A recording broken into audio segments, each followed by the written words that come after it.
నేను మీ కైగాడు ఈరోజు మీ ముందరికి మాకు కొత్త టాపిక్తో వచ్చా అనమాట. ఆ టాపిక్ ఏంటంటే జీవుడు ఉద్భవించడం. జీవుడు ఉద్భవించడానికి మెయిన్ కారణం ఏంటి? పంచభూతాలు. ఓకే, ఆ పంచభూతాలలో భూమి. ఓకే, ఈ భూమి అనేదాన్ని మనము నిర్మించిన ప్లేస్ ఏదంటే మన కంచిపురంలో ఉన్న లింగం, అది భూమి. ఓకే, నెక్స్ట్ వచ్చేసి జలం.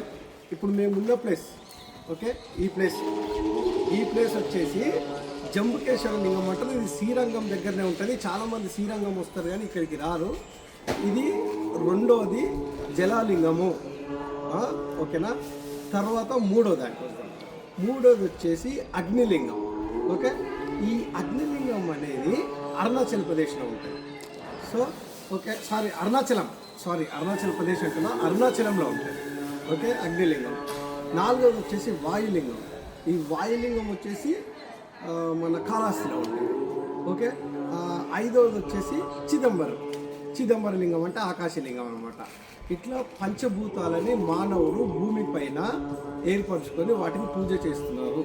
అయితే ఈ పంచభూతాలు ఎలా అంటే మీకు చిన్న ఎగ్జాంపుల్ చెప్తా.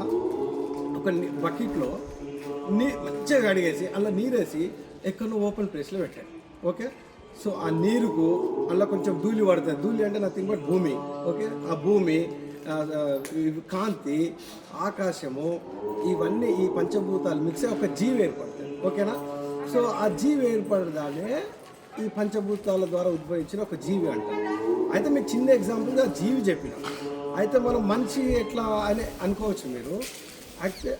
యాక్చువల్ ఏంటంటే భూమి మీద సపోజ్ చెట్లు పెడతాం, మామిడి చెట్టు పెడతావు, జామ చెట్టు పెడతావు, ఇంకేదో చెట్టు పెడతావు, పండ్ల చెట్లు. అయితే ఈ పండ్లకు సారం సేమే ఉంటుంది కానీ టేస్ట్ వేరే ఉంటుంది. ఆ విధంగానే ఈ జీవులు కూడా ఈ పంచభూతాలకి ఏర్పడి కొన్ని కోట్ల జీవులు ఉంటాయి. అందులో మనం ఒక రకమైన జీవి అన్నమాట. అయితే మంచి కొంచెం తెలివి ఎక్కువ ఉంది కాబట్టి పంచభూతాల రూపంలో ఈ పంచలింగాలను ఏర్పరచుకొని వాటిని పూజించడం జరుగుతుంది అన్నమాట. సో అది నాకు తెలిసింది చెప్పిన. మీకు కావాలంటే గూగుల్ చేసుకోండి. సరే, ఎనీవే, థ్యాంక్ యూ, బాయ్.